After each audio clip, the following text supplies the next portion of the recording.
Well, we've saved the best for last. We'll be shooting our single action armies, Colts. If you watched any of my other video, you saw me shoot a Colt single action army. That was a third generation, a late third generation. Some people refer to them as fourth generation. I traded that one. It was a hard decision, but a friend of mine made me a very good deal on this second generation. It's a late second generation Colt. It was made in 1970.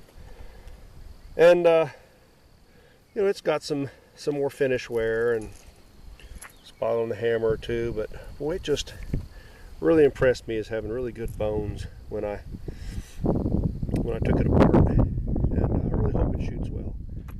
I really like it, and it had some stags. I had to do some fitting on them. They were oversized. They'd been fitted to something else before. Very handsome revolver. I hope it shoots as well as it looks. And this is my friend's nickel plated. His is a early third generation. What was it, 79, which is generally considered terrible years at Colt. Very often you'd find them with some severe cosmetic issues and just some sloppy craftsmanship. This is a very, very well made Colt single action. I can't find a single thing wrong with it. It is tight. It is perfectly timed. Half cock. You got your chambers right there in the middle of the loading gate. The timing is just perfect on it. As soon as you go to full cock, it locks in. I can't find a cosmetic flaw on it. This is a very, very well made Colt single action army, and a beautiful one to boot. He was very lucky to find this one when he did. And we're going to shoot it. Now, this is a very fine looking revolver. I've tried to talk my friend into shooting black powder through it, but he steadfastly refuses, which is fine. That would probably make a pretty black mess of things.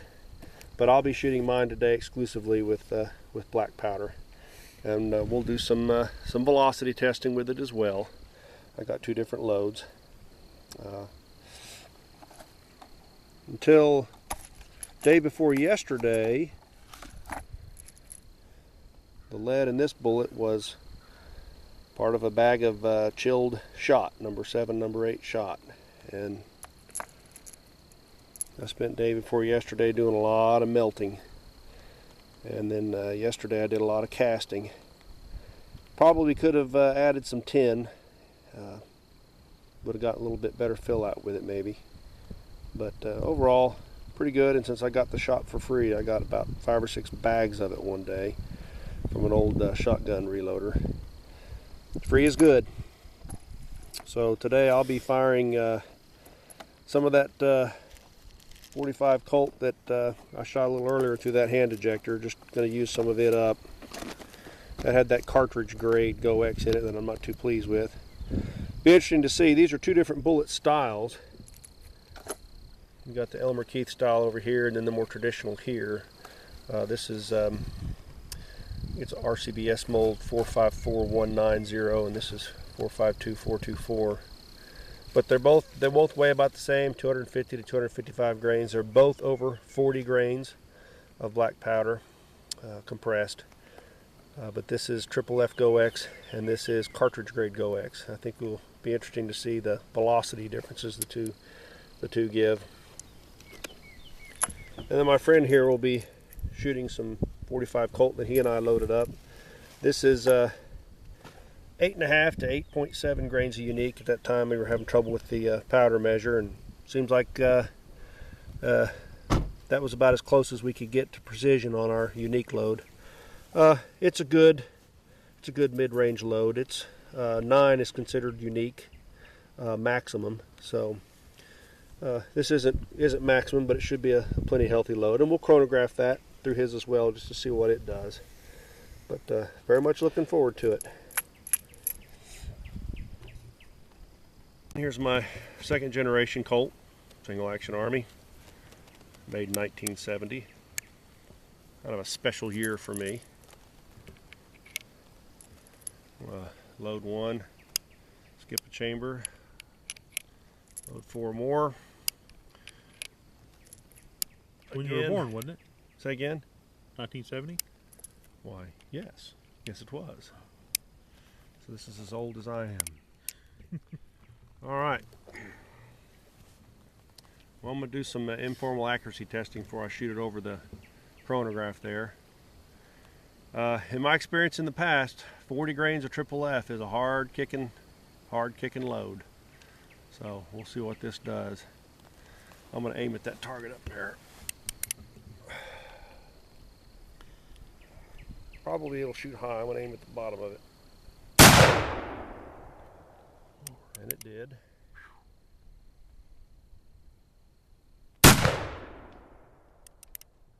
Not too bad.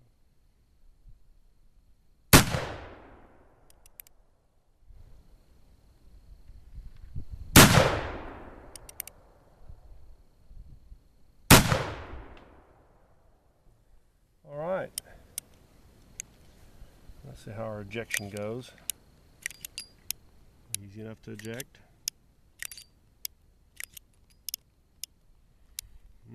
Love the smell of black powder in the afternoon. All right, chronograph testing. 40 grains, triple F GoX, under a 250 grain, lead round nose flat point. Out of a 7.5 inch barrel Colt single action Army. 953.4. 971.3. Excellent.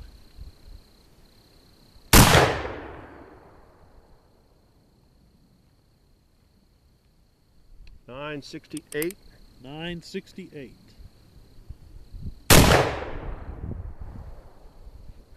912.9. 912.9.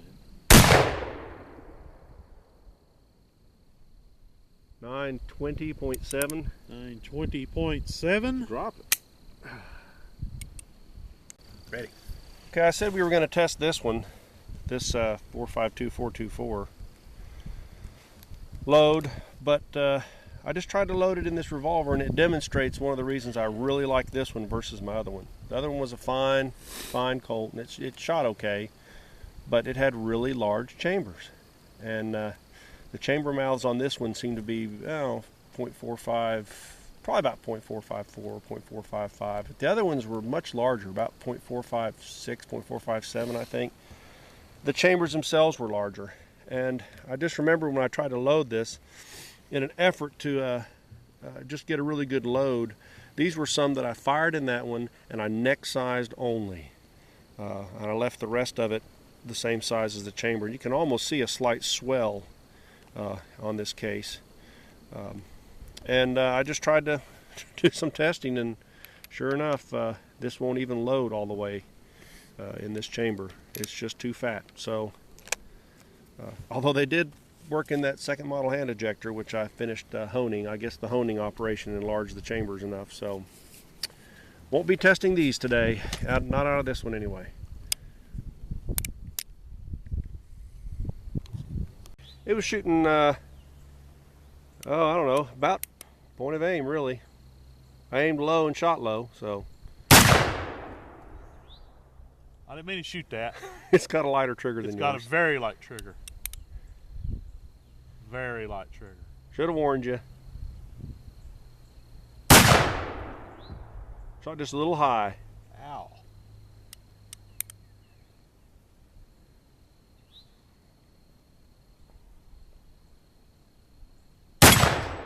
There you go. Well, I hate those grips. Ow. I'm gonna. Oh, good hit. Good hit. I'm gonna have to take something, that little piece of bark on that stag that's. I know where it's poking you. Well, you're doing well. Yeah, You're but at a that price. target.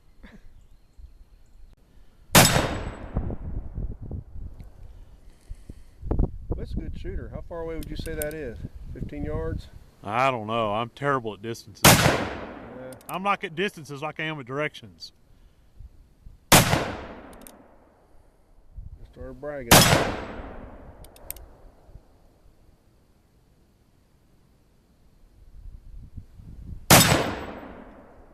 Oh, it's spinning.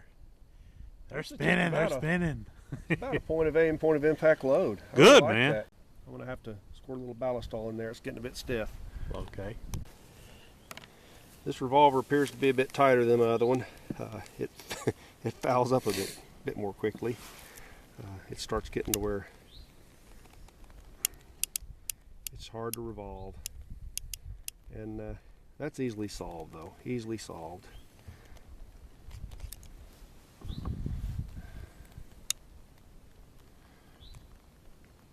Well, that is gummed up.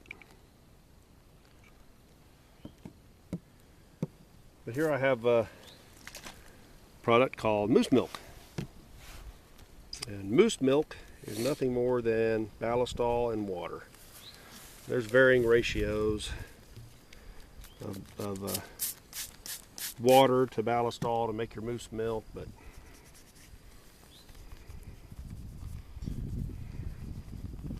some people use 50-50. Some people use just 1 part ballistol to 7 parts water. But it's not that hard to clean up black powder. Total cleanup is messier than smokeless, but I think it's easier than smokeless. I never get any leading with black powder, ever. And the fouling just wipes off. You don't have to have some kind of special solvent to get it clean.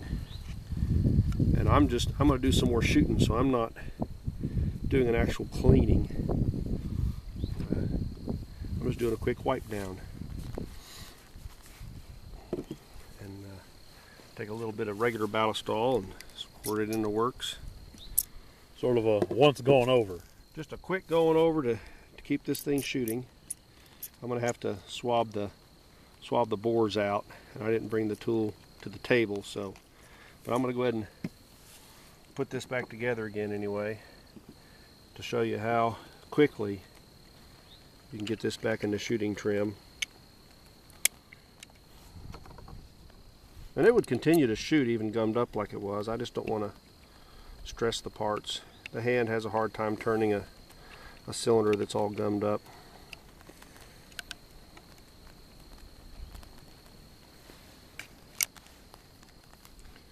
Now we're back to where we were. And I'll get a rod and brush the chambers out, and I'll be ready to go some more.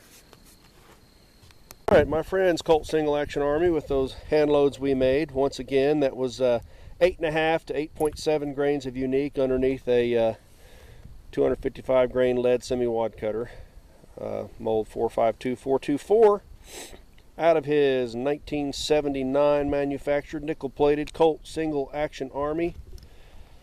I'll let her go. Just quick accuracy testing with it real quick.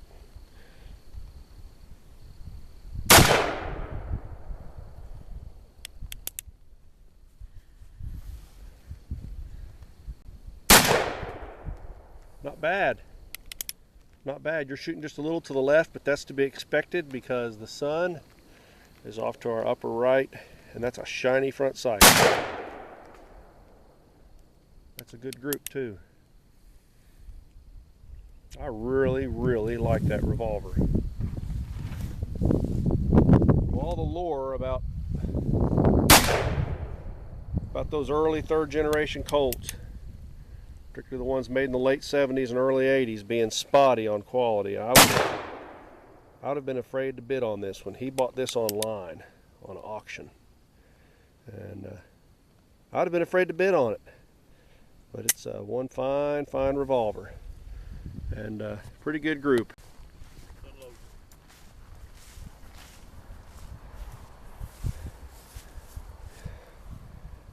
Not bad at all. And these first ones were mine, so Again, it's shooting a little bit off to the left, but that's actually kind of expected, given the angle of the sun and the fact that that's a nickel-plated front sight.